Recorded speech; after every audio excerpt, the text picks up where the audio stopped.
آدھی رات کو فلکی کی آنکھ کھلی تو دل دھک سے رہ گیا۔ آفاق اس کے اوپر جھکا ہوا تھا اور مبہوت آنکھوں سے اسے دیکھ رہا تھا۔ کیا ہوا ہے؟ کیا بات ہے؟ وہ گڑبڑا کے اٹھ بیٹھی۔ کچھ نہیں، وہ سکون سے بولا اور ذرا پرے ہٹ گیا۔ پھر فلکی اسے بے اعتباری سے دیکھتے ہوئے بولی۔ اس سے پہلے وہ اس کے بستر کے قریب بھی نہیں آیا تھا، اور آج اس کے بستر پہ بیٹھا ہوا تھا اور اس کے چہرے پہ بھی جھکا ہوا تھا۔ اسے یوں بے اعتبار دیکھ کر آفاق ذرا اور پرے کھسک گیا۔ آپ مجھے پکار رہی تھیں؟ میں نہیں، میں نے تو کسی کو نہیں پکارا، کبھی نہیں پکارا۔ ممکن ہے آپ خواب میں ڈر گئی ہوں۔ خواب میں؟ فلکی کھو سی گئی۔ ہاں، شاید خواب دیکھا ہو۔ کئی دنوں سے وہ ایک بھیانک خواب دیکھ رہی تھی۔ کئی دنوں سے اس کے لاشعور میں آندھیاں سی اٹھ رہی تھیں۔ وہ خواب میں اکثر ڈر جاتی تھی۔ آج بھی غالباً اس نے کوئی خواب دیکھا تھا، لیکن اس میں تو وہ اپنی ممی کو پکار رہی تھی۔ آفاق کا تو اس نے نام نہیں لیا تھا۔ اس نے پھر شک کی نظروں سے آفاق کو دیکھا۔ میں تو ممی اور ڈیڈی کو پکار رہی تھی۔ ہاں، ان کو بھی پکارا تھا، لیکن جب میں نے سنا آپ کہہ رہی تھیں آفاق مجھے بچاؤ، آفو مجھے بچاؤ، میں نے کہا آفو؟ ہاں۔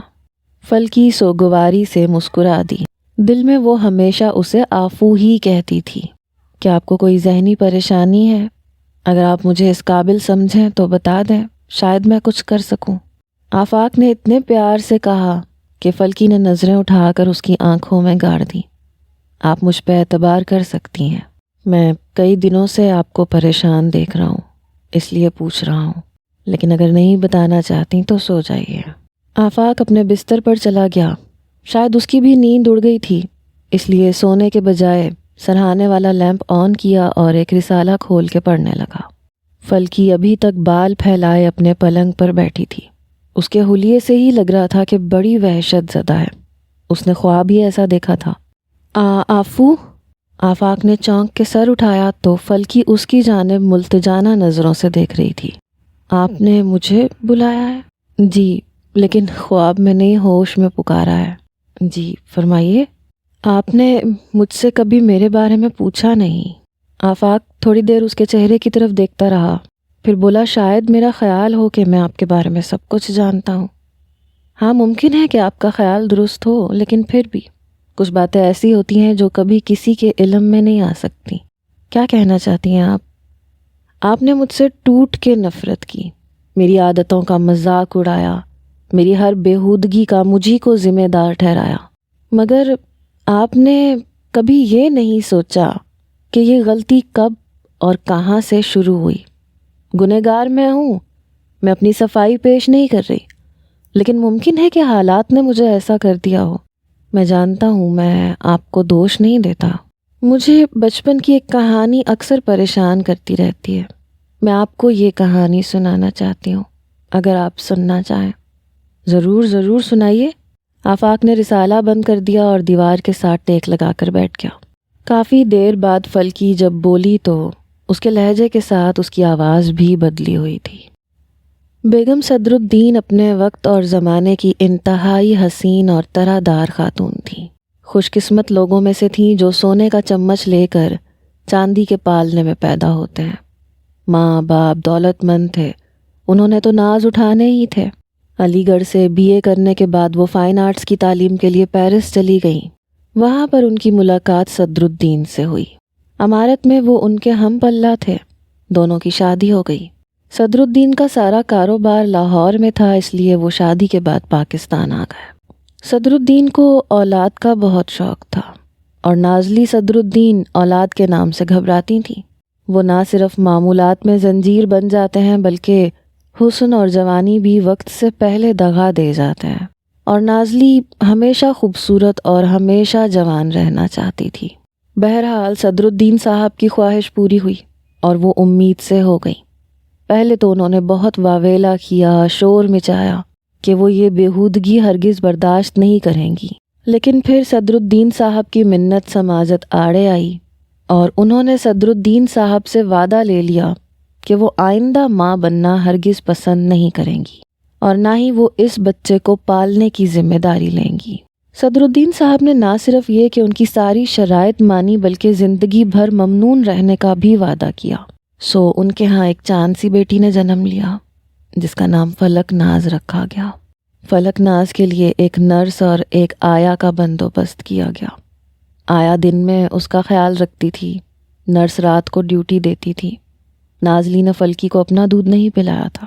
انہوں نے صاف کہہ دیا تھا کہ بچے کو دودھ پلانے سے عورت کا جسمانی حسن غارت ہو جاتا ہے، اور پھر دودھ کی وجہ سے بچہ ماں سے اس قدر مانوس ہو جاتا ہے کہ اس کی جان نہیں چھوڑتا۔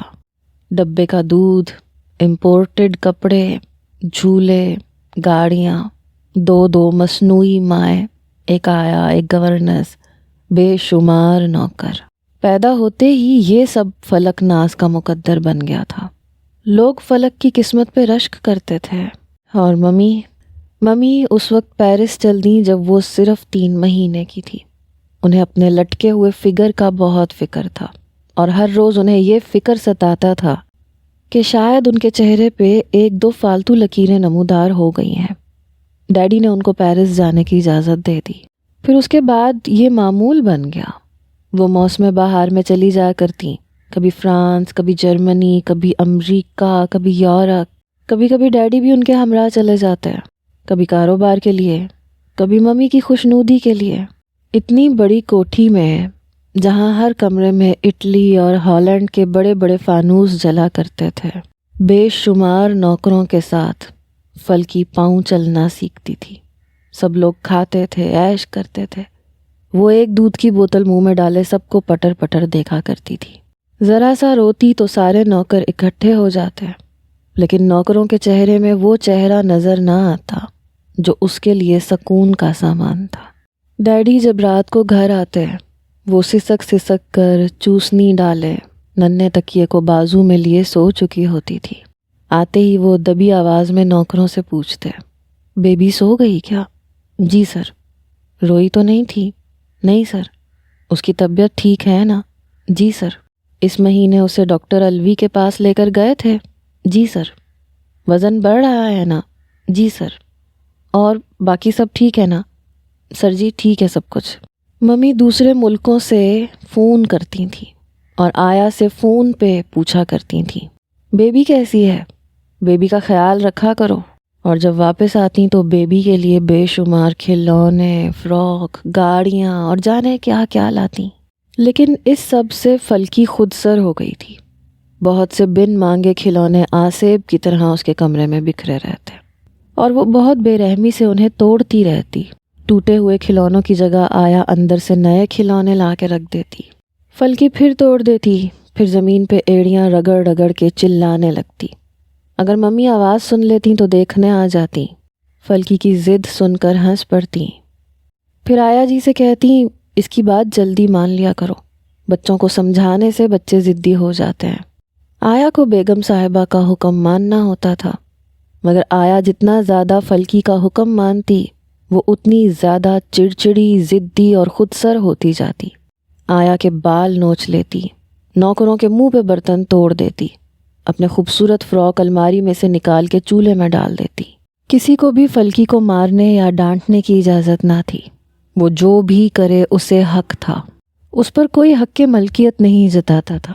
جس طرح مانگا ہوا کپڑا پہنا جاتا ہے سنبھال سنبھال کر، جس طرح مانگی ہوئی چیز برتی جاتی ہے بڑی احتیاط سے، ٹوٹ نہ جائے، واپس کرنا ہوگی۔ کیا وہ کسی کو واپس کرنے کے لیے ہے؟ ممی کا رویہ ہمیشہ مہماندارانہ ہوتا تھا۔ او ڈارلنگ، او ڈیئر، جاؤ اب سو بھی جاؤ، سویٹی، فلکو جانی، ہائے سویٹ ہارٹ، گڑیا تم نے اتنا قیمتی گلدان توڑ دیا۔ خیر کوئی بات نہیں، آیا جی اسے پرے ہٹائیں، کہیں کانچ کا کوئی ٹکڑا نہ اسے لگ جائے۔ آخر وہ ایک تھپڑ تو مار ہی سکتی تھی۔ ممی کو تھپڑ مارنے کی بھی فرصت نہیں تھی۔ فلکی قیمتی سے قیمتی شے کا جان بوجھ کے نقصان کر دیتی تھی۔ وہ ممی کو ستانا چاہتی تھی۔ وہ چاہتی تھی کہ اس کی ممی بھی باقی ممیز کی طرح چیخیں، چلائیں، جس طرح دوسرے بچوں کی مائیں انہیں مارتی ہیں وہ بھی ماریں۔ جیسے دوسری مائیں فیشن بھی کرتی ہیں، انگریزی بھی بولتی ہیں، میک اپ بھی کرتی ہیں، پڑھی لکھی بھی ہوتی ہیں، پھر بھی غصہ آنے پہ اپنے بچوں پہ چیختی ہیں، چلاتی ہیں، اور چیخنے چلانے سے وہ مائیں لگا کرتی ہیں۔ ممی کبھی نہیں چلاتی تھیں۔ ممی کہتی تھیں غصہ کرنے سے اعصاب سکڑ جاتے ہیں، چہرے پہ شکنیں پڑ جاتی ہیں، موڈ بھی خراب ہو جاتا ہے۔ انہیں اپنے چہرے کا بڑا خیال تھا۔ وہ ہر وقت مسکرایا کرتی تھیں تاکہ تازہ دم نظر آئے، اور ان کی مسکراہٹ کے آگے ڈیڈی کچھ بھی نہیں بول سکتے تھے۔ ممی رات کو سونے سے پہلے اپنے چہرے پہ، اپنے جسم پہ مساج کیا کرتی تھیں۔ وہ فلکی کو پیار کرنا بھول جاتی تھیں مگر مساج کرنا نہیں بھولتی تھیں۔ وہ آیا کو حکم دیتی کہ بچی کو 7 بجے سلا دیا کرے، کیونکہ سب ترقی پسند ملکوں میں بچے 7 بجے سو جایا کرتے ہیں۔ صبح اٹھ کے ممی نہار منہ ایک گلاس پانی میں لیموں کا رس ملا کے پیتی تھیں۔ سردیوں میں 1 چمچ شہد ملا لیتی تھیں۔ اس کے بعد وہ اپنی ایکسرسائز سائیکل پہ بیٹھ کے ورزش کیا کرتی۔ ان کے پاس ورزش کرنے کی بہت سی مشینیں تھیں۔ دروازوں کے پیچھے چھپ کے فلکی انہیں ایکسرسائز کرتے دیکھا کرتی تھی۔ ڈیڈی بیچارے اٹھ کے نوکروں کی طرح دفتر چلے جاتے۔ ان کے جانے کے بعد ممی اپنے چہرے پہ ایک ماسک لگا لیا کرتی، بالوں میں رولرز لگاتی اور گرم پانی کے ٹب میں بیٹھ جاتی۔ کبھی کبھی کافی بھی وہیں پہ سپ کرتی تھیں۔ 11 بجے دن تک وہ بالکل تیار ہو جاتی، کیونکہ ان کے حلقہ احباب میں کہیں نہ کہیں کافی پارٹی یا برج پارٹی ہوتی تھی۔ جس دن ایسی کوئی پارٹی نہیں ہوتی تھی اس دن وہ خوب سلیپ لیتی تھیں۔ شام کو جب ڈیڈی گھر آتے تو وہ نئے سرے سے تیار ہو جاتی۔ شام کو دونوں کلب جاتے، ڈنر باہر ہی ہوتا تھا۔ کبھی کبھی اگر کسی نے آنا ہوتا تو وہ دونوں گھر رہ جاتے تھے، ورنہ اس اتنے بڑے محل میں جس کا نام فلک بوس تھا، فلکی بادلوں کی طرح پھرتی رہتی، چیزیں توڑتی رہتی، نوکروں کو مارتی رہتی۔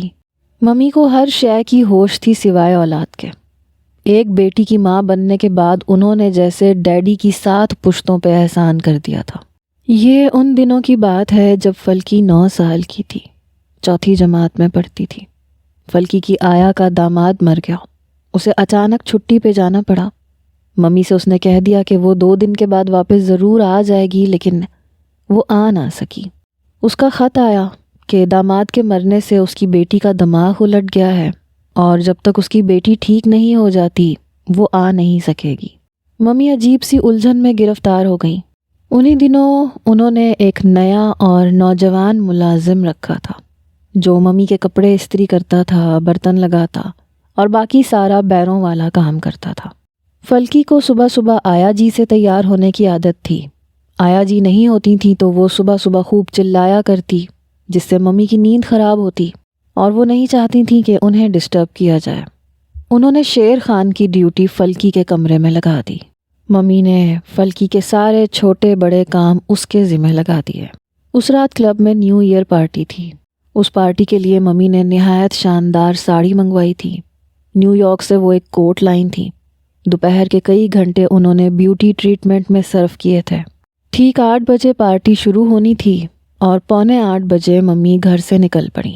انہوں نے شیر خان سے کہا، شیر خان بیبی کو میرے کمرے سے اٹھا کے اس کے کمرے میں لٹا دو، اس کا ہیٹر آن کر دینا، بیبی کو کمبل اچھی طرح اوڑھا دینا اور میرے آنے تک تم بیبی کے کمرے میں رہو گے۔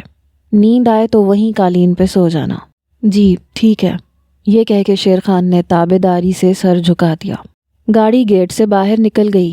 چوکیدار نے گیٹ بند کر دیا۔ شیر خان بیگم صاحبہ کے کمرے میں آیا۔ کمرے میں بے شمار خوشبوئیں پھیلی ہوئی تھیں، جیسے ابھی کوئی دلہن یہاں سے تیار ہو کے گئی ہو۔ اس نے اس خوشبو میں ایک مستی بھرا سانس لیا، پھر صاحب کی دراز سے ولایتی سگریٹ نکالے، لائٹر اٹھایا، ایک سگریٹ سلگایا اور لمبے لمبے کش لینے لگا۔ سگریٹ پینے کے بعد اس نے بیگم صاحبہ کی بکھری ہوئی چیزیں سمیٹیں، ان کے کپڑے اٹھائے، نائٹی اور پجامہ نکال کے واش روم میں لٹکایا، کمرے کو بالکل ٹھیک ٹھاک کیا، پھر ٹی وی لگا کے ایک طرف بیٹھا رہا۔ ٹی وی دیکھ کے جب اس کا دل بھر گیا اور انگریزی فلم میں اسے سوائے ننگی ٹانگوں کے اور کچھ نظر نہیں آیا تو اس نے ٹی وی بند کر دیا۔ 10 بجنے والے تھے جب وہ اٹھ کے فلکی کے کمرے میں گیا۔ وہاں اس نے ہیٹر آن کیا، بستر ٹھیک سے لگایا، اس کے بکھرے ہوئے کھلونے جمع کر کے الماری میں رکھے۔ بیبی نے رات کے کپڑے بھی نہیں بدلے تھے۔ اگر بیگم صاحبہ نے صبح ناشتے پہ اسے رات کے کپڑوں میں دیکھا تو قیامت برپا کر دیں گی۔ اس نے بیبی کی نائٹی نکالی اور پلنگ پہ رکھ دی۔ پھر وہ بیگم صاحبہ کے کمرے میں آیا۔ اس نے فلکی کو گود میں اٹھایا، اس کے کمرے میں لے کر آیا۔ وہ ماشاءاللہ سے صحت مند بچی تھی۔ ایک تگڑے نوجوان سے بھی اٹھائی نہیں جا رہی تھی۔ کہنے کو 9 سال کی تھی مگر اٹھان سے 12 سال کی لگتی تھی۔ شیر خان نے دھپ سے اسے بستر پہ پٹخ دیا، پھر بے سدھ گری ہوئی فلکی کو دیکھا۔ سنہری بال بکھر گئے تھے، چہرہ چھپ گیا تھا، فراک ٹانگوں سے اوپر ہو گیا تھا، ایک ٹانگ بند تھی اور ایک ٹانگ پر پھولوں والا جانگیا ٹانگوں کے ساتھ چپکا ہوا تھا۔ لمبی لمبی جرابیں اس کی پنڈلیوں تک آ رہی تھیں۔ شیر خان نے جلدی سے اس کے موزے اتارے، بوٹ اتارے، پھر جرابیں اتارنے لگا۔ جرابیں اتارتے وقت وہ اس کی ٹانگوں پہ ہاتھ پھیرتا جا رہا تھا۔ پھر اس نے باہر اٹھ کے دیکھا، باہر کوئی نہ تھا۔ اس نے جا کے انٹرنس کا دروازہ اندر سے بند کر دیا، پھر نائٹی اٹھا کے لایا تاکہ بیبی کو بدلوا دے۔ بڑی ہی مشکل اور کشمکش کے بعد اس نے فلکی کا فراک اتارا۔ وہ سوتے میں بھی ہل رہی تھی، کبھی ہاتھ چھڑواتی، کبھی گردن پھنسا لیتی، کبھی اس کے منہ کو نوچتی۔ رات سنسان اور خاموش ہو چکی تھی۔ گیٹ کا پہرے دار اپنے کیبن میں جا بیٹھا تھا۔ بیگم صاحبہ اپنے ایک غیر ملکی مہمان کی باہوں میں باہیں ڈالے رقص کا دوسرا دور مکمل کر رہی تھیں، جب فلکی کی دلخراش چیخوں نے محل کے در و دیوار ہلا دیے۔ شیر خان نے فلکی کے منہ پہ اتنی زور سے ہاتھ رکھا کہ اس کی سانس رک گئی اور وہ بے ہوش ہو گئی۔ 3 بجے رات کو ممی جھومتی جھامتی پرس جھلاتی گھر میں داخل ہوئیں۔ باہر چوکیدار نے گیٹ پر انہیں سیلوٹ مارا۔ ڈرائیور نے گاڑی کا دروازہ کھول کے انہیں باہر نکالا۔ اب تم جا کے آرام کرو، نہایت شاہانہ انداز میں کہتے ہوئے جب ممی نے انٹرنس کے دروازے کو ہاتھ لگایا تو وہ خود بخود کھل گیا۔ لاؤنج میں کھڑے ہو کر انہوں نے شیر خان کو 2-3 آوازیں دیں۔ جب اس نے کوئی جواب نہیں دیا تو وہ ٹک ٹک کرتی اور گنگناتی ہوئی اپنے کمرے کی طرف چلی گئیں۔ کمرہ ان کی توقع کے مطابق بالکل ٹھیک تھا۔ ہوٹلوں کی طرح بستر پہ سفید چادروں کے ساتھ کمبل لگے تھے۔ ان کی گلابی نائٹی اور پجامہ ہینگر میں لٹک رہا تھا۔ گلابی سافٹ سلیپر بیڈ کے ساتھ پڑے تھے۔ ڈریسنگ ٹیبل صاف ہو چکی تھی۔ اس کا مطلب شیر خان نے بیبی کو بھی اس کے کمرے میں سلا دیا ہوگا۔ Very good. آج کس غضب کی پارٹی تھی۔ آج انہوں نے جی کھول کر اپنے حسن اور اپنے جسم کی داد لی تھی۔ پارٹی خوب انجوائے کی تھی۔ وہ بہت خوش تھیں، بے حد مسرور تھیں اور حد درجہ تھک بھی چکی تھیں۔ کپڑے بدلتے ہی وہ بستر میں گھس گئیں۔ گرم گرم بستر میں بڑا سکون ملا۔ اسی وقت انہیں خیال آیا کہ شیر خان نے ان کی آوازوں کا جواب نہیں دیا تھا۔ سوچا کہ ایک نظر اٹھ کے بچی کو دیکھ لیں تو اچھا ہے۔ فلکی کے کمرے کا دروازہ کھلا تھا۔ اندر داخل ہوئیں تو ان کی چیخ نکل گئی۔ خون میں لتھڑی ہوئی فلکی۔ اسے دیکھ کر فوراً یہ خیال آیا کہ شاید فلکی مر چکی ہے۔ وہ قریب گئیں، ماتھا چھوا، نبض دیکھی تو صورتحال کچھ کھلی۔ حواس باختہ تھیں لیکن اتنی ہی ہوشیار بننے کی کوشش بھی کر رہی تھیں۔ اس وقت صبح کے 4 بجے تھے۔ وہ ڈیڈی کے آنے سے پہلے ہر معاملہ ٹھیک کر لینا چاہتی تھیں۔ انہوں نے اسی وقت اپنی ایک ڈاکٹر سہیلی کو فون کر کے بلوا لیا۔ فلکی کو اٹھا کر اپنے کمرے میں لے گئیں۔ شیر خان کیوں غائب ہو گیا تھا یہ بات ممی کی سمجھ میں اب آئی تھی۔ اس رات گھر میں کوئی بھی نہیں تھا، آیا بھی نہیں تھی۔ ڈیڈی کراچی گئے ہوئے تھے۔ وہ اتفاق سے 2 دن کے بعد آئے۔ وہ 2 دن فلکی بیمار رہی، ممی کے کمرے میں ہی لیٹی رہی۔ ممی زیادہ تر اسے سونے کی دوا دے کے سلا دیا کرتی تھی، لیکن جب وہ جاگتی تھی تو چیخنے چلانے لگتی تھی۔ وہ اپنے کپڑے پھاڑتی تھی، چیخ چیخ کے کہتی تھی مجھے بچاؤ مجھے بچاؤ، ممی اسے کہو مجھے نہ چھوئے۔ ڈیڈی جب واپس آئے تو اس کی حالت سے پریشان ہو گئے۔ ممی نے انہیں یہ بتایا کہ آیا کے ساتھ بہت ہلی ہوئی تھی، اس کے جانے کے بعد اداس ہو گئی ہے۔ ایک دن سوتے میں ڈر گئی تھی، اس لیے میں اپنے کمرے میں لے آئی۔ آہستہ آہستہ ٹھیک ہو جائے گی۔ تم اس کے لیے جلدی کسی دوسری آیا کا بندوبست کرو نا۔ لیکن فلکی آہستہ آہستہ ٹھیک ہونے کے بجائے اور خراب ہوتی چلی گئی۔ اس نے کھیل کود میں حصہ لینا چھوڑ دیا۔ وہ اسکول جانے سے گھبراتی، جب کسی نئے آدمی کو دیکھتی تو چلانے لگتی۔ اپنے کمرے میں نہیں بیٹھتی تھی، اگر کوئی پاس سے بھی گزر جاتا تو چلانے لگتی تھی۔ کوئی بلاتا، اسے پیار سے بات کرتا تو اس کے بال نوچتی تھی۔ رنگ مرجھا کے زرد ہو گیا تھا۔ بات بات پہ روتی تھی اور خاص طور پہ نوکروں کے تو قریب بھی نہ جاتی۔ ڈیڈی پوچھنے لگے تھے کہ یہ میری بیٹی بیٹھی خلاؤں میں کیا دیکھا کرتی ہے، آنکھیں جھپکنا بھی بھول جاتی ہے۔ ممی اسے باقاعدہ ماہر نفسیات کے پاس لے جانا شروع ہو گئیں، پھر اسے ایک نارمل بچی بنانے کے لیے روپیہ پانی کی طرح بہایا، پھر اسے اپنے ساتھ بھی رکھنے لگی۔ مگر اس کی حالت میں کوئی فرق نہیں آیا۔ بچے فرشتے ہوتے ہیں، فرشتوں کی روح داغدار کر دی جائے تو ان کے پنکھ ٹوٹ جاتے ہیں۔ فلکی کے پنکھ ٹوٹ گئے تھے۔ وہ اپنی کلاس میں فیل ہو گئی، اسکول سے بد دل ہو گئی، انسانوں سے منہ موڑ لیا، الماریوں کے پیچھے چھپ چھپ کے بیٹھی رہتی۔ موسم بہار میں ممی اسے اپنے ساتھ یورپ لے گئیں۔ اس بار ممی نے یہ ٹرپ فلکی کے لیے پلان کیا تھا۔ ممی نے وہ 1 سال ملک سے باہر گزارا، فلکی کو خوب سیریں کروائیں، کاسٹیوم پہن کے خود بھی نہایا کرتیں، اسے بھی نئے نئے طریقے بتاتیں کہ عورت بڑی خوبصورت چیز ہے، اس لیے اس کا بے نقاب بے حجاب ہونا زیادہ بہتر ہے۔ واپس آ کر ممی نے اسے ایک نئے اسکول میں داخل کروایا۔ نئی لڑکیاں، نیا ماحول، نیا اسکول بھی امریکن تھا۔ فلکی کا دل لگ گیا۔ شام کو ممی فلکی کو باقاعدہ کلب لے کر جاتی۔ کلب کی دنیا فلکی کو بہت پسند آئی۔ کوئی کسی کی بات کو برا یا معیوب نہیں سمجھتا تھا۔ ایسے لگتا تھا جیسے یہ خوش باش اور خوش فکروں کی ایک البیلی دنیا ہے۔ ممی کسی انکل سے کہہ دیتی، بھائی ذرا بیبی کو ڈانس ہی سکھا دو۔ کسی سے کہتی، اسے وائلن بجانا سکھا دو۔ کوئی انکل اسے گاڑی چلانا سکھاتا، کوئی کیرم بورڈ کے داؤ پیچ سکھاتا، کوئی کوک پلانے لے جاتا۔ بے شمار انکلوں کی گودوں میں پل کے ہنستی کھیلتی فلکی جوان ہوئی۔ اس نے اپنی آنکھ کلب میں ہی کھولی تھی۔ میٹرک کر کے کالج میں داخل ہو گئی، لیکن دوسری لڑکیوں سے وہ مختلف تھی۔ زیادہ سے زیادہ لڑکوں کو اپنے عشق میں مبتلا کرنا اور تڑپانا فلکی کا محبوب مشغلہ بن چکا تھا۔ جب ممی نے ہی یہ کہہ دیا کہ کوئی روک ٹوک نہیں ہے اور عصمت کوئی چیز نہیں ہے، تو پھر فلکی اپنے جذبات کے منہ پہ ہاتھ کیوں رکھتی؟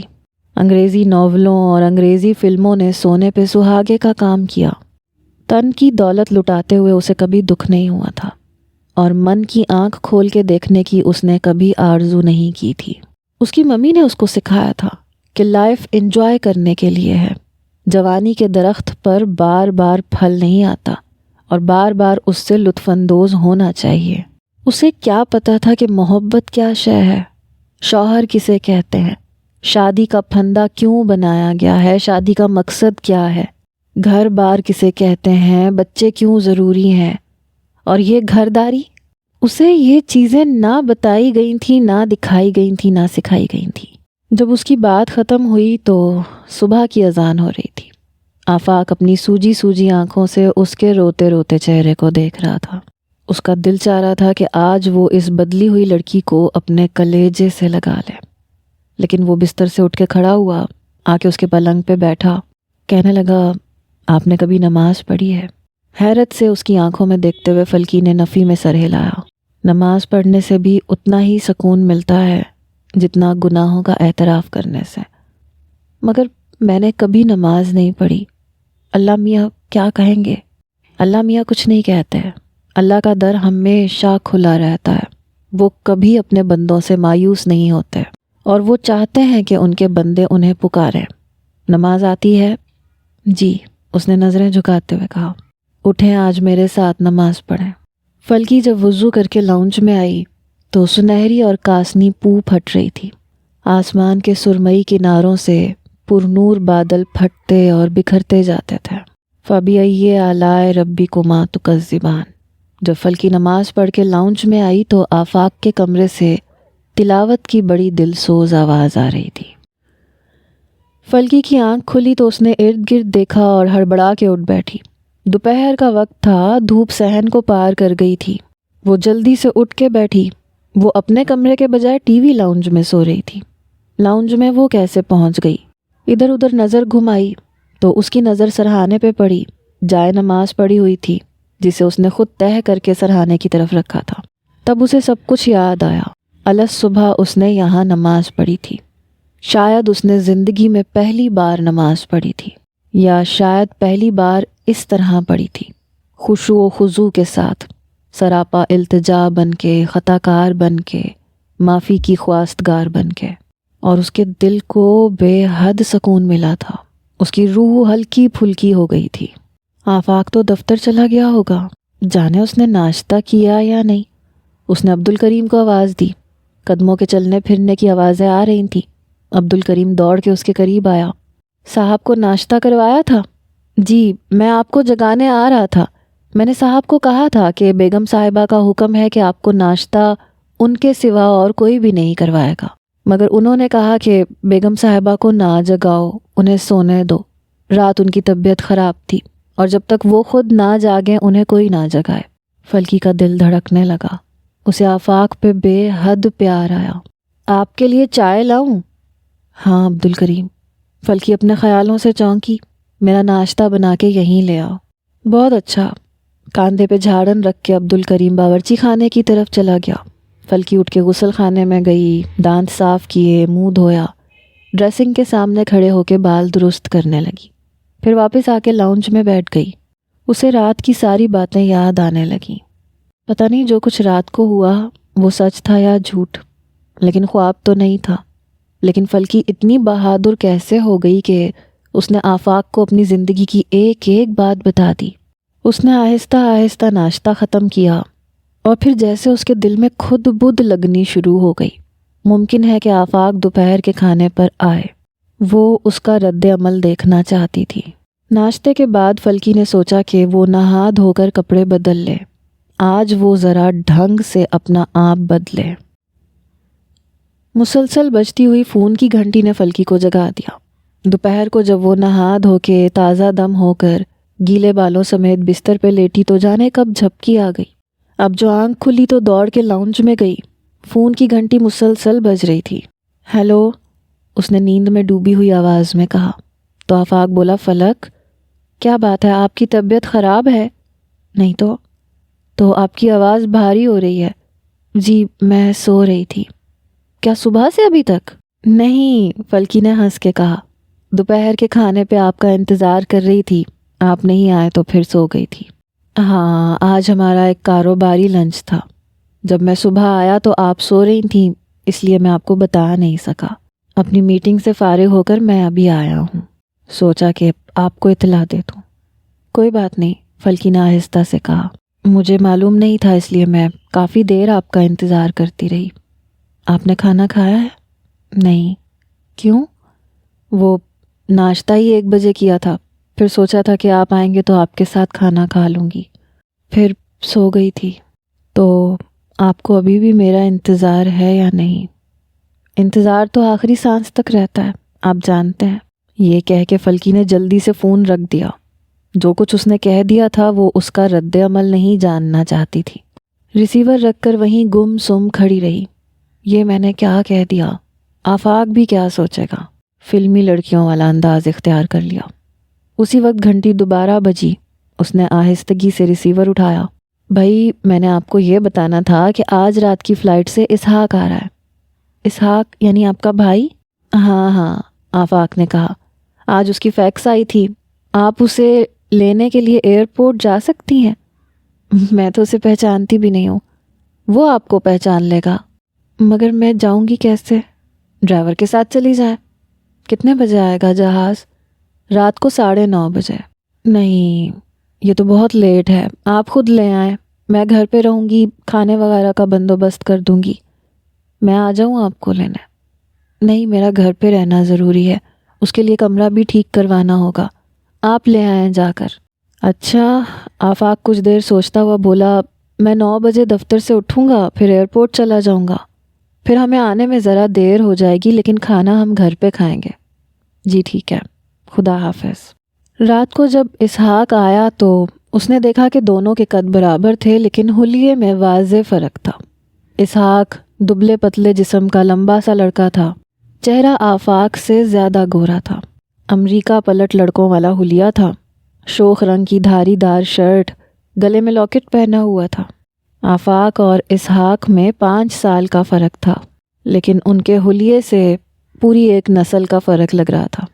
آفاق اس کے سامنے بہت سنجیدہ اور بردبار لگ رہا تھا، حالانکہ کچھ عرصے پہلے وہ اسحاق کے حلیے والے لڑکوں کو پسند کرتی تھی. کیسی ہیں آپ بھابھی؟ فلکی نے سر جھکا کے کہا. میں ٹھیک ہوں. آپ پہلے یہ بتائیں کہ چائے پیئیں گے یا کھانا؟ بھائی پہلے کھانا لگوا دو. دوپہر میں بھی میں ٹھیک سے کھانا نہیں کھا سکا، آفاق نے فوراً کہا. اب ہوٹلوں کی دعوتیں نہیں کھائی جاتی، آپ نے گھر پہ کھانے کی عادت ڈال دی ہے مجھے. کھانے کے بعد پھر کافی پئیں گے. فلکی کا دل دھڑک اٹھا. وہ فوراً باورچی خانے کی طرف چل دی۔ آج اس نے کھانے پہ خوب اہتمام کیا تھا۔ اسحاق اس کا دیور تھا، پہلی بار اس کے گھر آیا تھا، اور پھر وہ یہاں کے سب حالات جا کر اپنی ماں کو بتائے گا۔ فلکی نہیں چاہتی تھی کہ کسی بھی بات میں کوئی کسر رہ جائے۔ اگلا ایک ہفتہ کچھ ایسی مصروفیات میں گزرا۔ اسحاق کے آ جانے سے آفاق بہت مصروف ہو گیا تھا۔ صبح کو اسحاق اس کے ساتھ ہی دفتر چلا جاتا تھا۔ دوپہر کا کھانا وہ لوگ دفتر میں منگوا لیتے تھے۔ رات کا کھانا گھر پہ آ کے کھاتے تھے۔ کھانے کے بعد وہی فائلیں، وہی کھاتے، وہی چٹھیاں، بحث و مباحثے۔ نہ وہ فلکی کو اپنی باتوں میں شامل کرتے تھے اور نہ فلکی اپنی اہمیت جتاتی تھی۔ وہ ایک بوجھل دل لیے اپنے کمرے میں چلی جاتی۔ نہ جانے رات کے کون سے پہر آفاق آ کے سو جاتا اور پھر صبح صبح اٹھ کے چلا جاتا۔ اس رات کے بعد جب آفاق پر اپنی زندگی کے اس نے راز کھولے تھے، آفاق کا رویہ مبہم سا ہو گیا تھا۔ شاید اسحاق کے آنے کی وجہ سے ایسا ہوا تھا۔ کاش اسحاق ایک ہفتے کے بعد آ جاتا، وہ اپنے دل میں سوچ رہی تھی۔ یوں ہی ادھیڑ بن میں بیٹھی تھی کہ آفاق کی گاڑی کا ہارن سنائی دیا۔ وہ اچھل پڑی۔ آفاق، اور اس وقت؟ اس نے کلائی پہ نظر ڈالی۔ اس وقت دن کے 11 بج رہے تھے۔ آج اتنی جلدی کیسے آ گیا؟ دل میں عجیب و غریب خیالات سر اٹھانے لگے۔ ابھی وہ یہ سب سوچ ہی رہی تھی کہ وہ اندر آ گیا۔ اس کے ہاتھ میں کپڑوں کا بنڈل تھا۔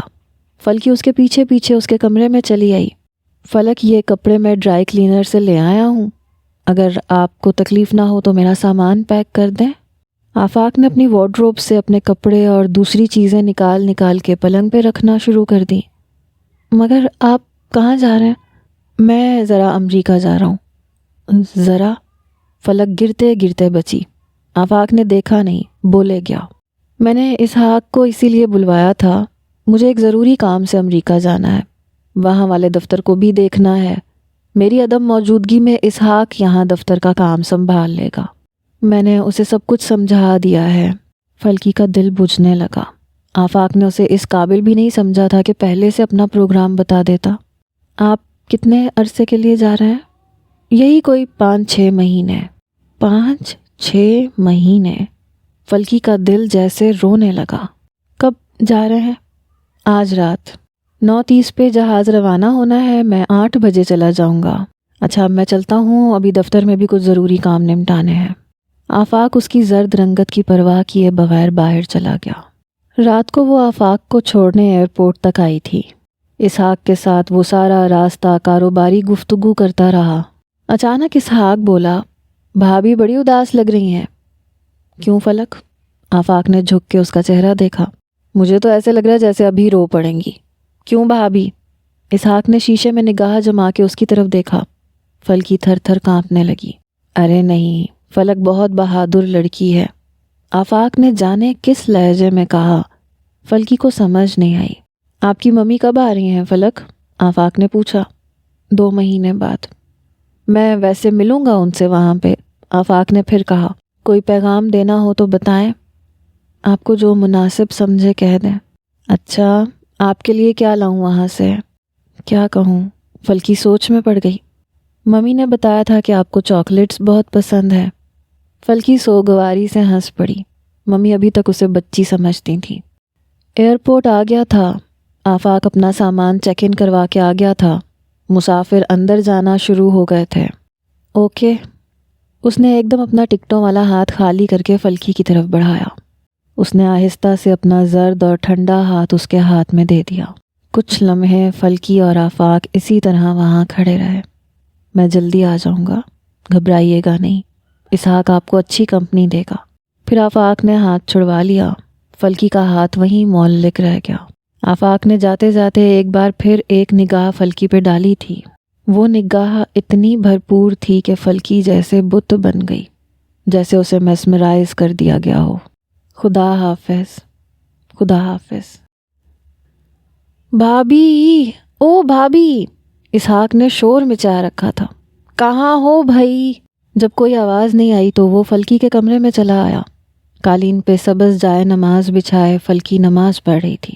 اف خدایا، میری آنکھیں یہ سب دیکھ رہی ہیں لیکن پھر بھی مجھے یقین نہیں آ رہا، یعنی کہ یہ بی بی حاجن باقاعدہ نماز پڑھ رہی ہیں۔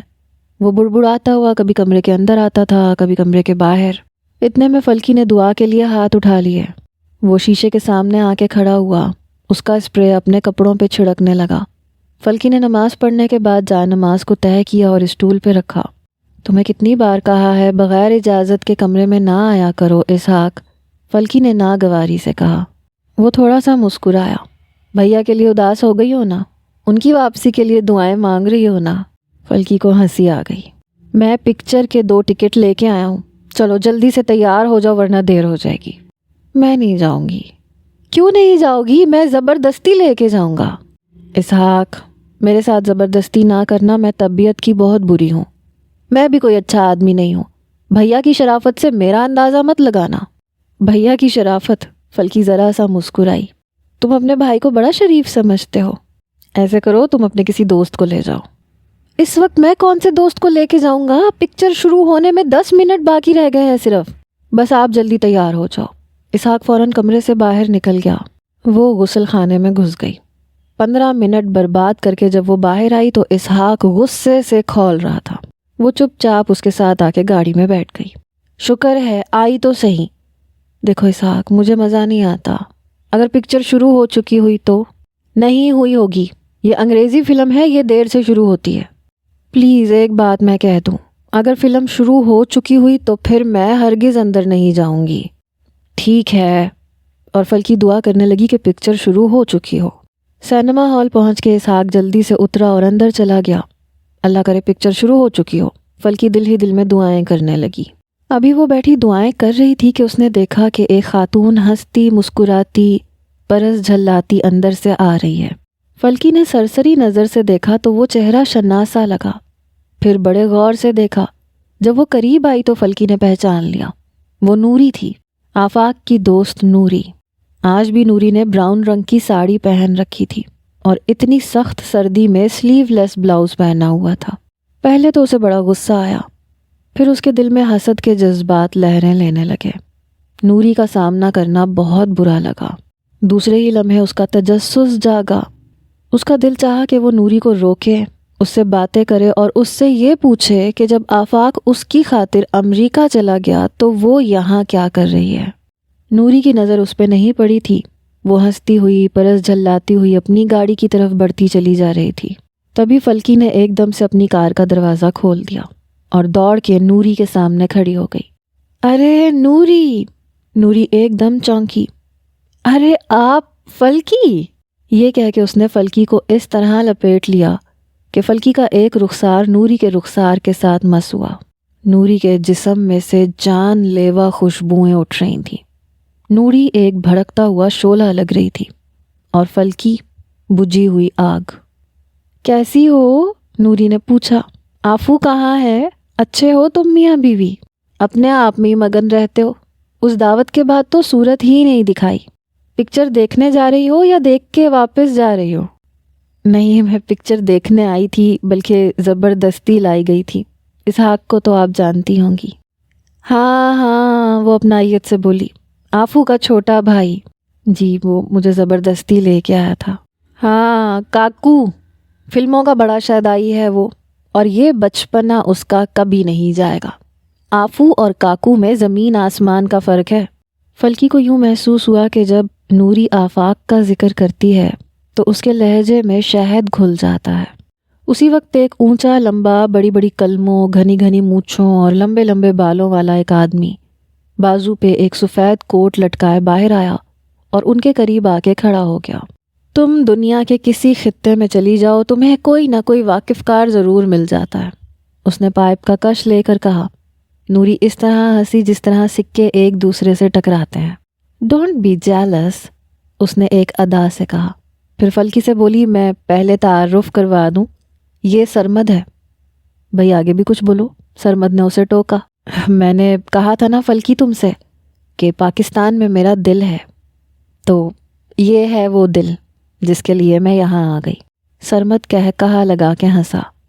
فلکی کو جیسے چکر آ گیا۔ 1 مہینہ ہوا میری اور سرمد کی شادی ہوئی ہے، اور یہ آدمی مجھے پاکستان لے آیا ہے ہمیشہ ہمیشہ کے لیے زبردستی۔ ارے تم نے یہ تو بتایا ہی نہیں کہ یہ کون ہے؟ تمہاری کوئی پرانی دوست ہے؟ سرمد نے لاپرواہی سے پوچھا۔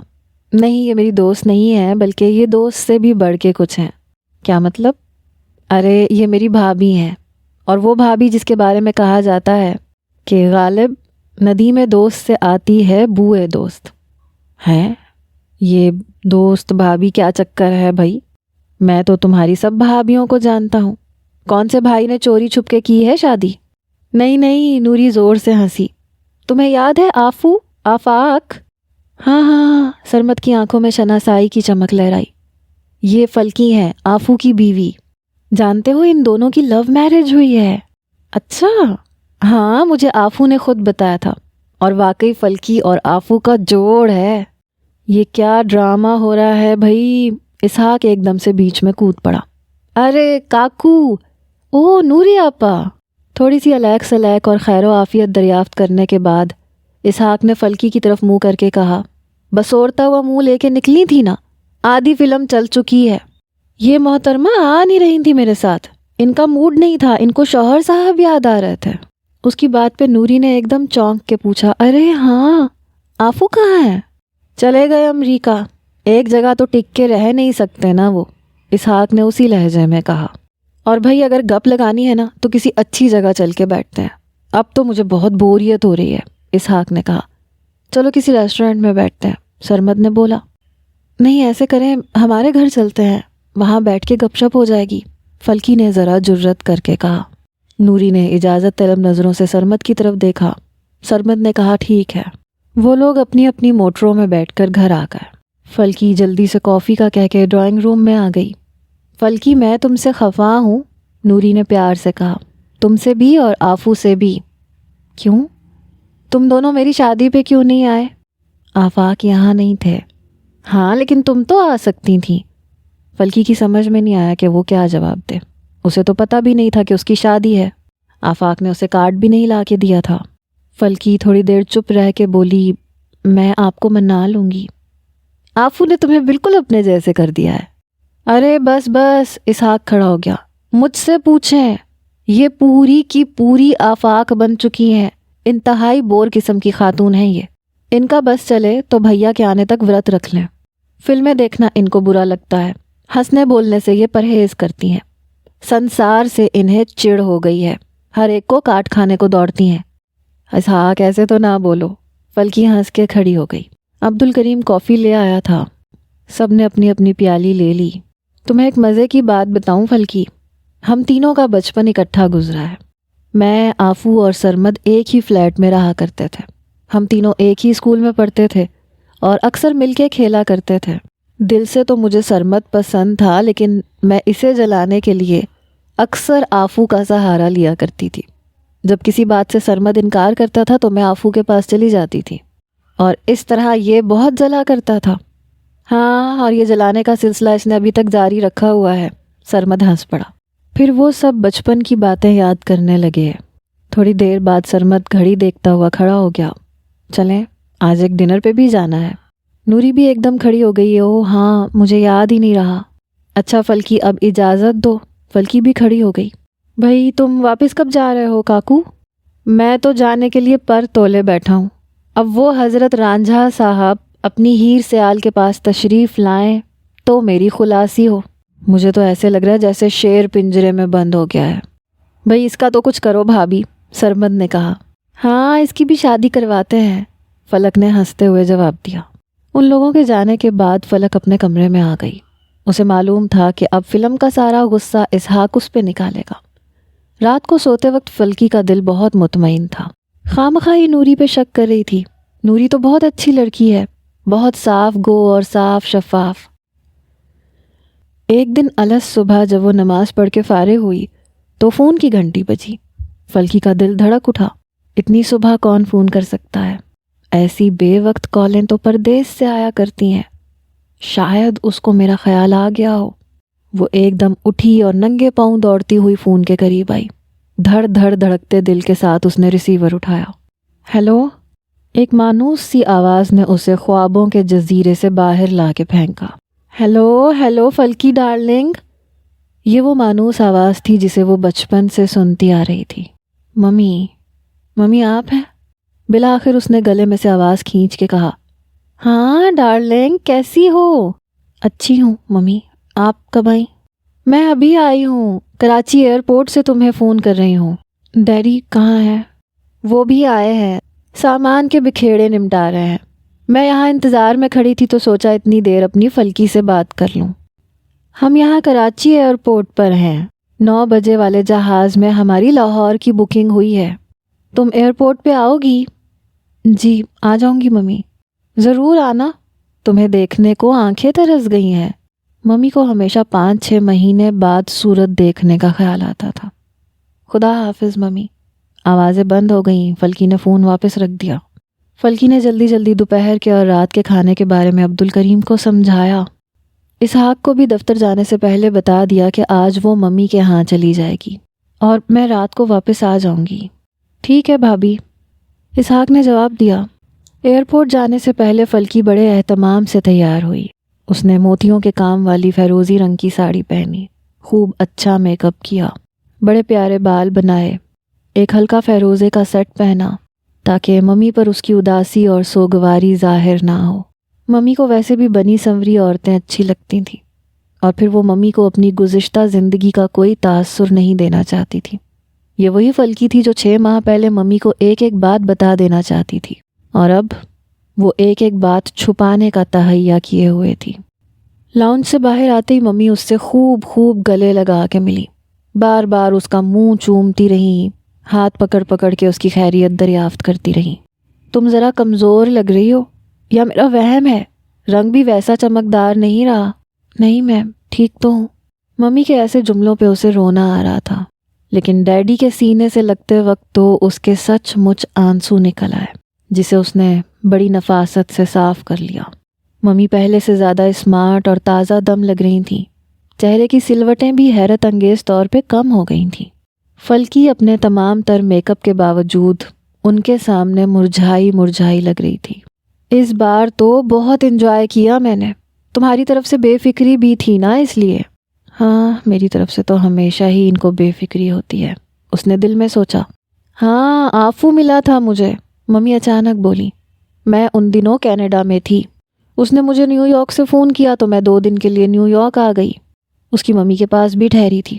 بہت لطف آیا ہمیں، اور تم تو جانتی ہو آفو از اے جیم، اس کی کمپنی میں کوئی بور نہیں ہو سکتا، بہت خوبصورت پرسنالٹی ہے اس کی۔ تمہارے لیے اس نے ایک چاکلیٹ کا ڈبہ لے کے دیا ہے، میرے بیگ میں ہے۔ ممی نے ڈھونڈ ڈھانڈ کے اپنے بیگ میں سے خوبصورت سا گلابی اور سرخ کاغذوں والا ڈبہ نکال کر فلکی کی گود میں رکھ دیا۔ فلکی نے جلدی سے پکڑ لیا۔ وہ اتنا خوبصورت تھا کہ حد نہیں۔ جس کاغذ میں لپٹا ہوا تھا اس پہ جا بجا FF لکھا ہوا تھا، اور F کے ساتھ کہیں کہیں سرخ دل کے نشان بنے ہوئے تھے۔ اس کے اوپر سنہری رنگ کا ربن لپٹا ہوا تھا۔ فلکی کا دل چاہا وہ اس ڈبے کو سینے سے لگا لے۔ اس کے محبوب نے پہلا سندیش بھیجا تھا، اور وہ کہہ رہا تھا کہ اصل تحفہ میں خود لاؤں گا، اور یہ بھی کہہ رہا تھا کہ فلکی کو میرا پیار دے دیں۔ او ڈارلنگ، آپ آگ کا پیار تو لے لو۔ انہوں نے آگے بڑھ کے فلکی کے رخسار کو چوم لیا۔ بس اتنی سی بات سے فلکی کو نشہ آ گیا۔ وہ ستم کش تیر چلانے خوب جانتا ہے، اس کو معلوم ہے کہاں کہاں پہ ٹھیک نشانہ لگے گا۔ فلکی رات تک ممی کے ہاں ہی رہی۔ ممی کے ہاں پہ وہی عالم تھا، دوست احباب، مبارکبادیاں، چائے پھل، دعوتیں۔ رات کا کھانا کھانے کے بعد فلکی نے ممی سے اجازت مانگی۔ کیوں لو، جلدی کیوں جا رہی ہو؟ میں اتنے دنوں بعد آئی ہوں، اب میرے پاس رہو۔ نہیں ممی، آپ ابھی آرام کریں، پیچھے گھر بھی اکیلا ہوگا، اسحاق بھی آج کل یہیں پہ ہے، اور میں نوکروں سے کہہ کے بھی کچھ نہیں آئی۔ ایسے کرو تم سب کو بتا کے واپس آ جاؤ۔ ممی میں رات کو یہاں نہیں رہوں گی۔ کیوں؟ اب آفاق بھی یہاں پہ نہیں ہے تو وہاں جانے کی کیا مجبوری ہے؟ تبھی ڈیڈی بوتل کے جن کی طرح نمودار ہوئے۔ تمہاری لاڈلی 1 سال کے اندر اندر بدل گئی ہے، جس گھر میں ہمیشہ رہتی رہی اب اسے یہ گھر اچھا نہیں لگتا، کہتی ہے کہ اب میں ایک بھی رات اپنے گھر سے باہر نہیں رہ سکتی، اس لیے اسے جانے دو، یہ کل پھر آ جائے گی۔ Thank you daddy. اسے ڈیڈی کی بات بہت اچھی لگی، اس نے ڈیڈی کے کندھے پہ سر رکھ دیا۔ وہ بن کہے دل کی بات جان لیتے تھے۔ Okay mummy. فلکی نے اپنا پرس اٹھایا اور باہر نکل گئی۔ رات کے 8:30 بج رہے تھے لیکن اسحاق ابھی تک نہیں آیا تھا۔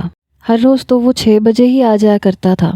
ممکن ہے آج کسی دوست کے ہاں چلا گیا ہو۔ وہ سوچ رہی تھی کہ اسحاق آئے تو وہ کھانا کھا کے سو جائے۔ آج اس کی طبیعت ہمیشہ سے زیادہ اداس تھی۔ کتنے دنوں سے اس نے کپڑے نہیں بدلے تھے، بال نہیں دھوئے تھے، سلیقے سے کنگھی تک نہیں کی تھی۔ کبھی کبھی ایسے ہوتا ہے نا کہ آدمی اپنے ہی وجود سے تھک جاتا ہے۔ دل چاہتا ہے کہ ایک فالتو شے کی طرح اپنے آپ کو کسی گڑھے میں گرا دیا جائے یا پھر خود فراموشی طاری کر لی جائے۔ کتنی بار اس کے دل نے کہا، اٹھو، ہمت کرو، کپڑے بدلو، حلیہ ٹھیک کرو، بستے گھر میں کوئی بھی آ سکتا ہے، اور تو اور ممی بھی آ سکتی ہے۔ نہیں، اس نے اپنے دل کو صاف جواب دے دیا، کون آتا ہے یہاں؟ یہ کہہ کے وہ قالین پہ دراز ہو گئی۔ اسی وقت بالکل اچانک گھر کی ساری بتیاں چلی گئیں۔ گھر پہ اندھیرا چھا گیا اور خوفناک سناٹا طاری ہو گیا۔ چند سیکنڈ فلکی انتظار کرتی رہی۔ جب بجلی نہیں آئی تو اٹھ کے موم بتی تلاش کرنے لگی۔ جب موم بتی مل گئی تو اسے جلا کے اس نے کینڈل اسٹینڈ میں رکھا، پھر دوسری جلائی، پھر تیسری جلائی۔ فلکی جتنی بھی موم بتیاں جلاتی اسے اتنا ہی ڈر لگنے لگتا۔ حقیقت یہ ہے کہ ہزاروں کی تعداد میں موم بتیاں بھی بجلی کا رد و بدل نہیں ہو سکتی۔ باورچی خانے سے ملازموں کے بولنے کی آوازیں آ رہی تھیں۔ فلکی نے ہاتھ میں ایک جلتی ہوئی موم بتی پکڑ لی، دیوار کے ساتھ ٹیک لگا کر بیٹھ گئی۔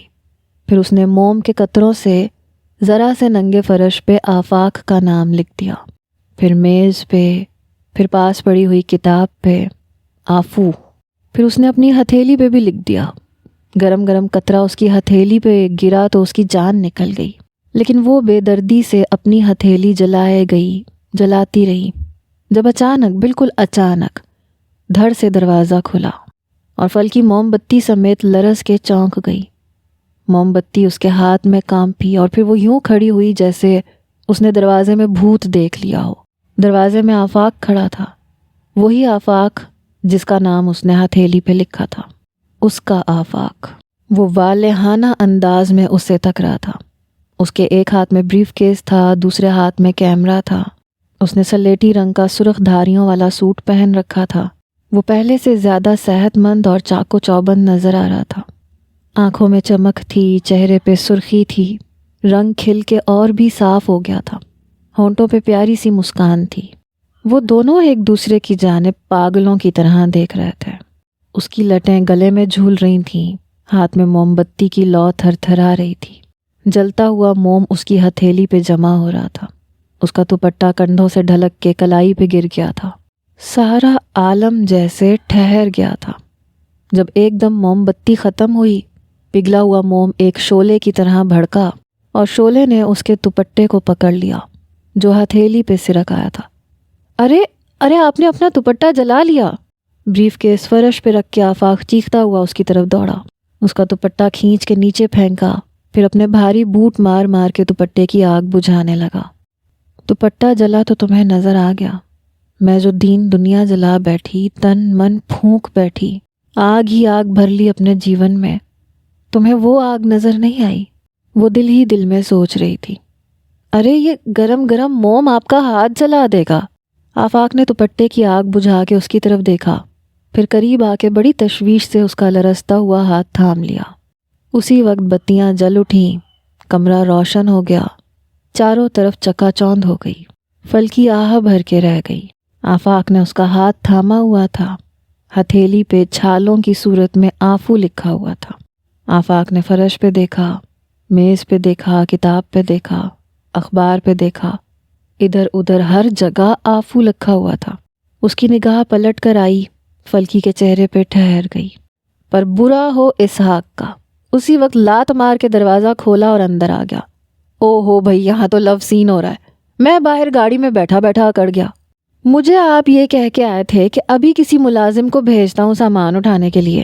بس جی، بیگم کو دیکھتے ہی ایسی بھی کیا بے مروتی کے چھوٹا بھائی ہی بھول گیا۔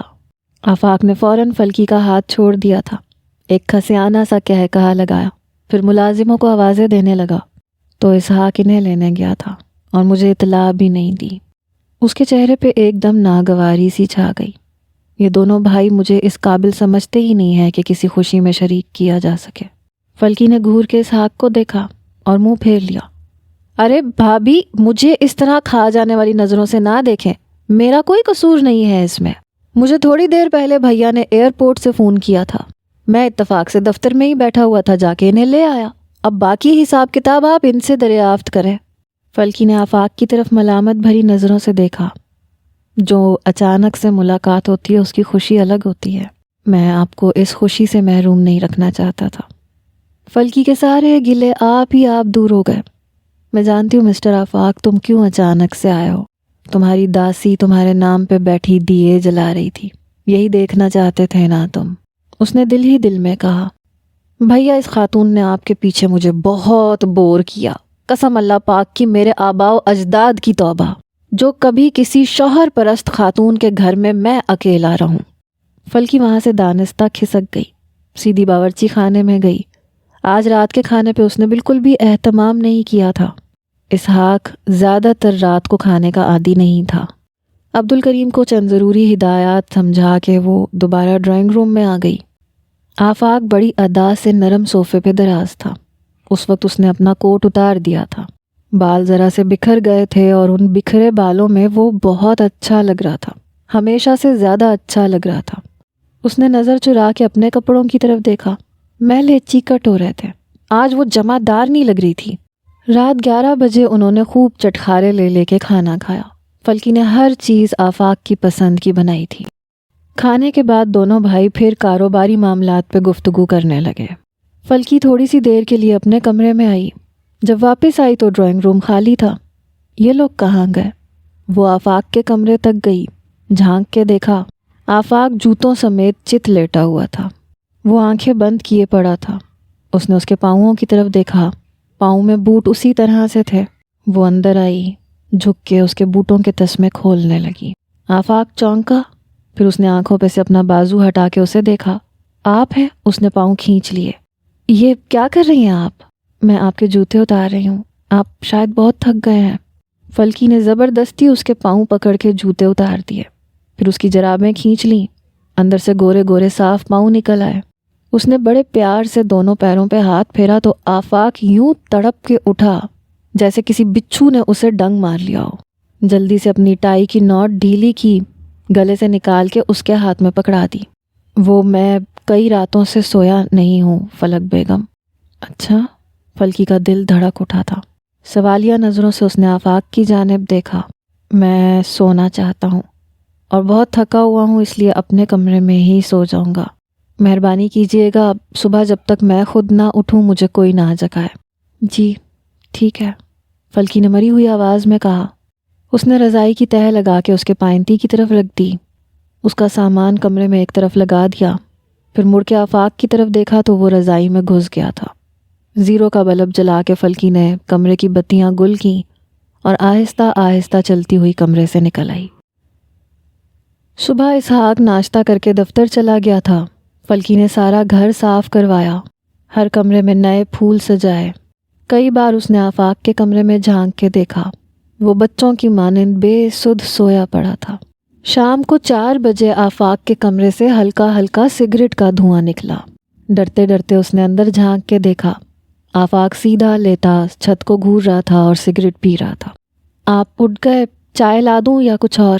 اس نے رک رک کے پوچھا۔ چائے لا دے۔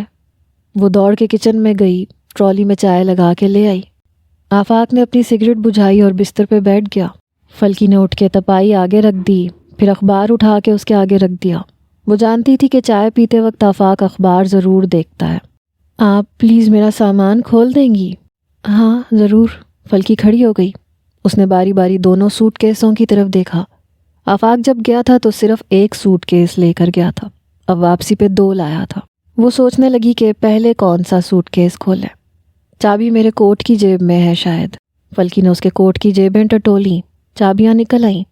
اس نے پہلے آفاق کا سوٹ کیس کھولا جو وہ یہاں سے لے کر گیا تھا۔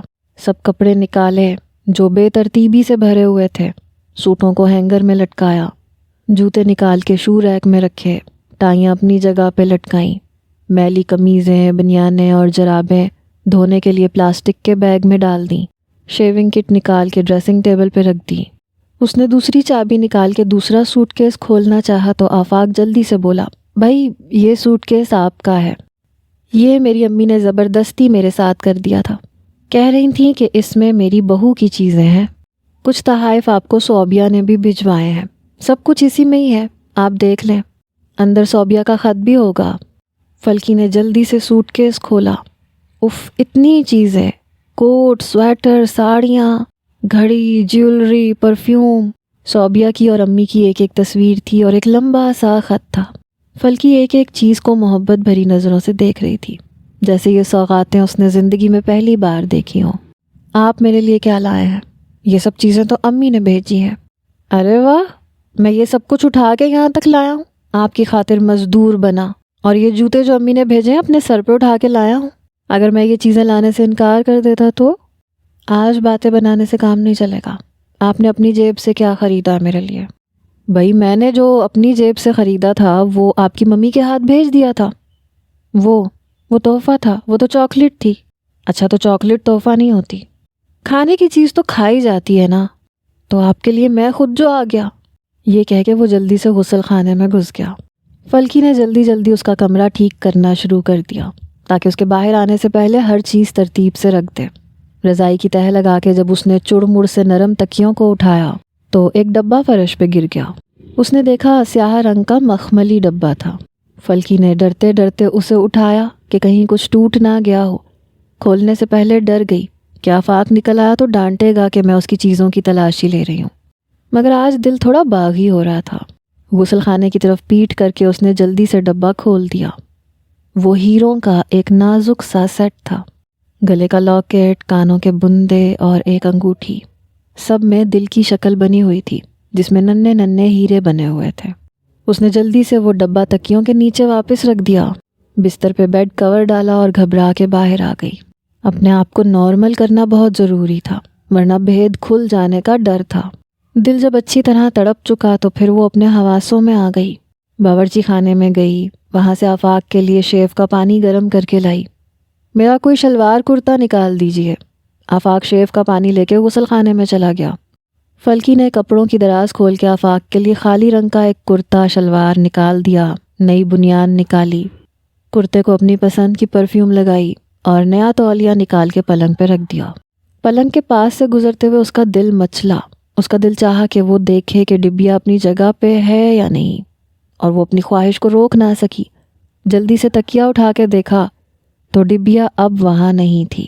غالباً آفاق نے اٹھا کے کسی محفوظ جگہ پہ رکھ دی تھی، کسی مخصوص وقت کے لیے۔ اگلا ہفتہ انتہائی بوریت میں گزرا۔ آفاق اس قدر مصروف ہو گیا کہ اسے گھر کا بھی ہوش نہ رہا۔ وہی فائلیں، وقت بے وقت کا آنا، رات رات بھر کام کرنا۔ جتنی دیر گھر پہ ہوتا دونوں بھائی بیٹھے کاروباری گفتگو کرتے رہتے، اور جب فارغ ہوتا تو کھانا کھا کے اس طرح بے سدھ ہو جاتا جیسے دنیا میں اور کوئی کام ہی نہیں رہا۔ اس وقت فلکی کو بے حد غصہ آتا تھا، لیکن وہ کر بھی کیا سکتی تھی؟ وہ ایک بار بھی فلکی کے بیڈ روم میں نہیں آیا تھا۔ ہر رات فلکی اس کی آہٹیں دل میں بسائے سو جاتی، اور وہ ستم پیشہ اس کے ہجلہ عروسی میں نہیں آ رہا تھا۔ اور پھر وہ ایک ہفتے کے لیے کراچی چلا گیا۔ آج آفاق کو کراچی سے واپس آنا تھا۔ فلکی رات بھر اضطراب کے مارے سو نہیں سکی، دل میں کیا کیا منصوبے بناتی رہی۔ اسے معلوم تھا کہ سفر سے آ کے آفاق آرام کرتا ہے، دفتر نہیں جاتا، اس لیے وہ صبح ہی صبح تیار ہونے لگی۔ آج مطلع ابر آلود تھا۔ اس نے اپنا سرخ ویلوٹ کا سوٹ نکالا جس پہ تلے اور نقشی کے ساتھ ساتھ فل اسٹائل کا کام کیا ہوا تھا۔ سوٹ پہنتے وقت وہ تھوڑا ڈر گئی۔ سرخ رنگ مجھے راس نہیں آتا، اس نے دل میں سوچا، لیکن کوئی بات نہیں، اب وہموں کا دور گزر گیا ہے، اب وہ بہادر عورت بن گئی ہے۔ دھیرے دھیرے گنگناتے ہوئے وہ تیار ہو رہی تھی۔ اسے پتا تھا کہ ڈرائیور آفاق کو لینے ایئرپورٹ گیا ہے۔ فلکی خود جان بوجھ کر نہیں گئی تھی، وہ نئی نویلی دلہن بن کر گھر پہ اس کا انتظار کرنا چاہتی تھی۔ یوں سرخ کپڑے پہن کے، ماتھے پہ ٹیکا لگا کے ایئرپورٹ جانا اسے برا لگ رہا تھا۔ اب فلکی بالکل تیار تھی۔ جب باہر کا ہارن سنائی دیا تو اس نے اپنا سرخ جال والا دوپٹہ اٹھا کے اپنے سر پہ اوڑھ لیا۔ صرف فلکی ہی کیا، سارا کمرہ ہجلہ عروسی بنا ہوا تھا۔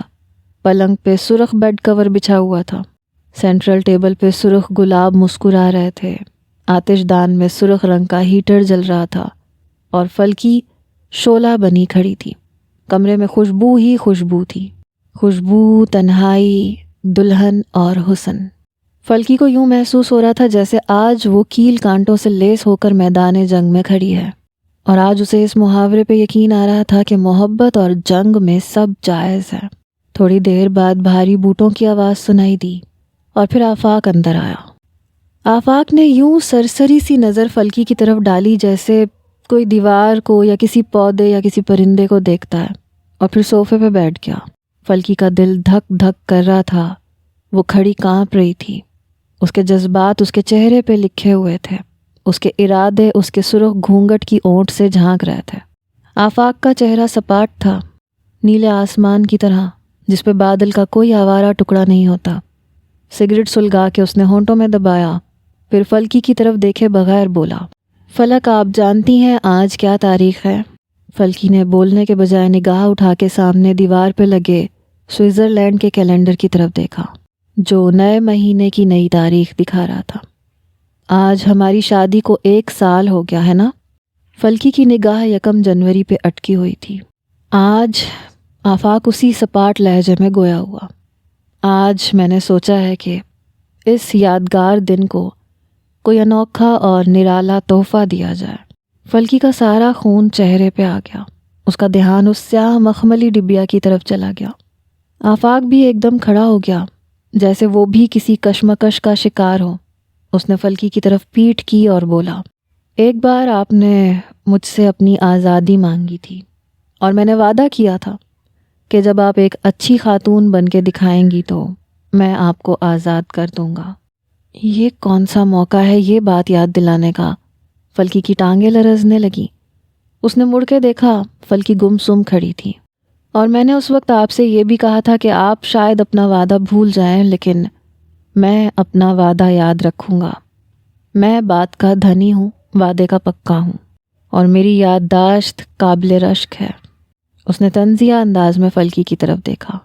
اتنے میک اپ کے باوجود فلکی کے چہرے کا رنگ متغیر ہو رہا تھا۔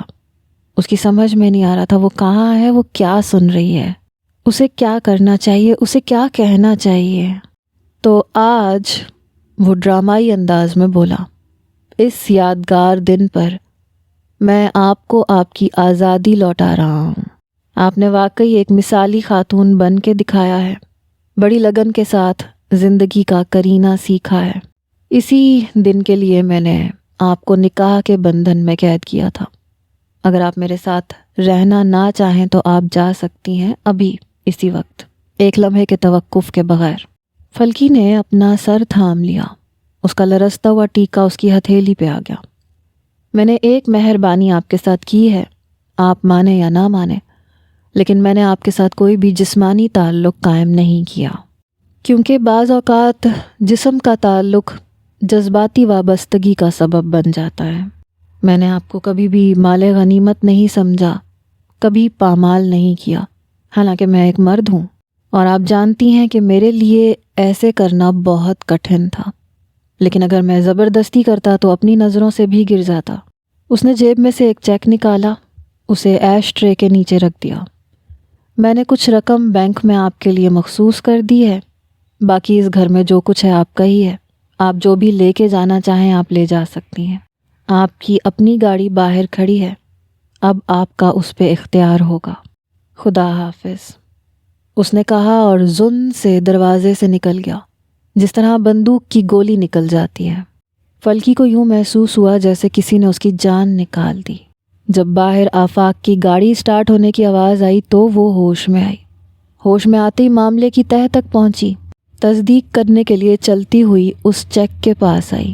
اتنی زیادہ رقم صرف کھیل ختم کرنے کے لیے۔